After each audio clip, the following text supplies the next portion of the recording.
In this video, I'm going to show 3 drills that you can do with limited space. This first drill is going to apply to both outfielders and infielders because we're going to be working on catching over our shoulder. Now, because space is limited, we're not going to be drop stepping and taking off. What we're going to be doing is we're going to shorten it up. So we're going to take out the drop step in the long run, and we're going to have a coach or a teammate just a couple feet in front of us, and we're going to turn our body and we're going to be in this runner stance. So I want you to think like you're in the middle of running to go get the ball over your shoulder, because when we go full speed, we drop step and we take off and we run. We're looking over our shoulder because we're looking for the ball and we're pumping our arms. So that's what we're going to be doing. We're going to be in this runner stance, and I'm going to be pumping my arms, pretending like I'm running, and I'm going to be looking at coach or my partner the entire time. Coach or partner is going to say go, and you're going to explode out. Right when you start to explode out, they're going to just lob a ball right over your shoulder, and you're going to catch the ball. This is a great drill for those who are indoors, and even if you don't have a high ceiling, it's totally fine. The drill will still work. You could just throw low line drives, because our main focus with this drill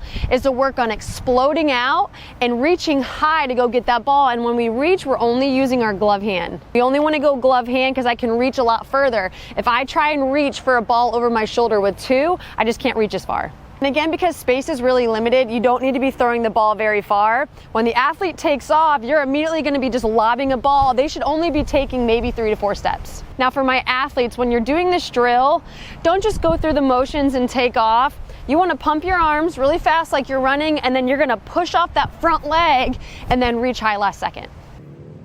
Go.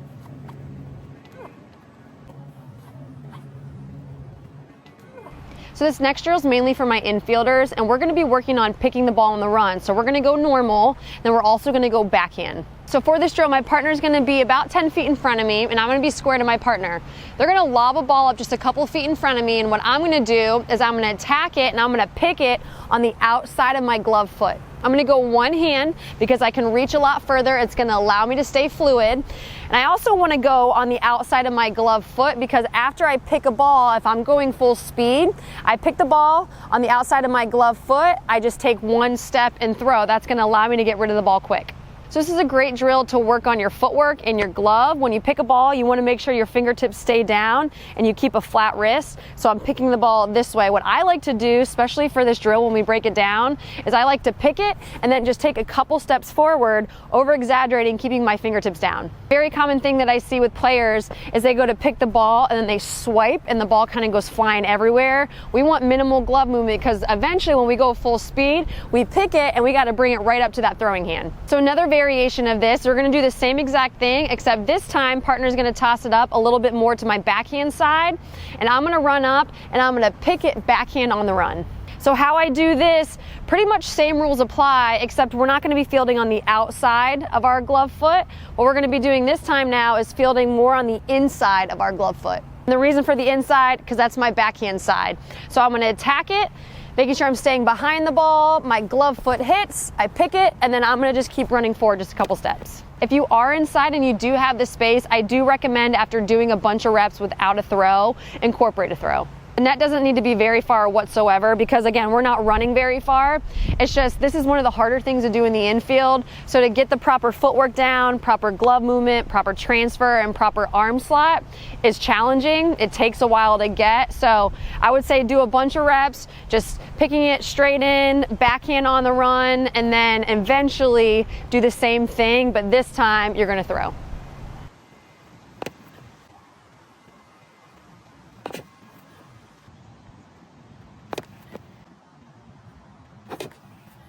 This last drill is for infielders, and we're going to be working on tagging and transitioning to throw the next base. So for this drill, you're going to be set up at the bag, and you don't even need to have a base. It could be a bucket lid. It doesn't matter.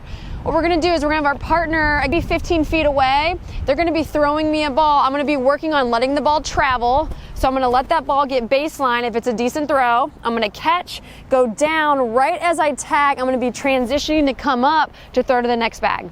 Good example of this when you would do it in a game. Say shortstop takes the throw down, runner at first base is trying to steal, so shortstop goes to tag the runner, while the runner at third base is taking off for home, so shortstop has to transition to throw home to get the runner out. That's just an example at second base, but this also applies to third and first. When you're doing this drill, almost think like you're replacing your back foot with your front foot. When we keep short steps, we stay compact, we can stay quick.